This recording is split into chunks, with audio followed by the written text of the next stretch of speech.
აფხაზეთის მთავრობაში ორთაჭალში მომხდარი ინციდენტის შემსწავლელი სამუშაო ჯგუფის წევრები გუშინ გვიანღამით ადგილზე იმყოფებოდნენ და დაზარალებულ მოსახლეობას კიდევ ერთხელ შეხვდნენ. აღნიშნული სამუშაო ჯგუფი აფხაზეთის ავტონომიური რესპუბლიკის მთავრობის თავმჯდომარის გადაწყვეტილებით 14 იანვარს გვიანღამითვე შეიქმნა და მის შემადგენლობაში აფხაზეთის მთავრობის მინისტრთა კაბინეტის წევრები შედიან. სამუშაო ჯგუფის წევრები ცენტრალურ და ადგილობრივ ხელისუფლებასთან კოორდინაციით საჭიროების იდენტიფიცირებას სწრაფი რეაგირების მიზნით 24 საათიან რეჟიმში ახორციელებენ.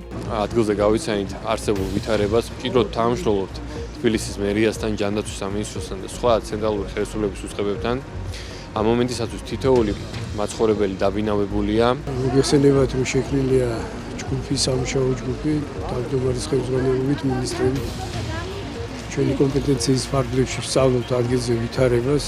რაც შეეხება თვითონ ამ კორპუსს და ადგილზე ვითარებას, შესაბამის კომისიები შეისწავლიან, ამას დაწერენ და გააკეთებენ დასკვნებს და მხოლოდ ამის შემდეგ იქნება შესაძლებელი უკვე აღდგენითი სამუშაოების შესრულებას და მოსახლეობაც დაბრუნდეს უკან. უღრმესი მადლობა მთავრობას, იმიტომ რომ არნახული გულისხმიერება გამოიჩინეს, ყურადღება, მე თვითონ 4 შვილის დედა, ძალიან დიდი ყურადღება მომაქციეს და მადლობელი ვარ.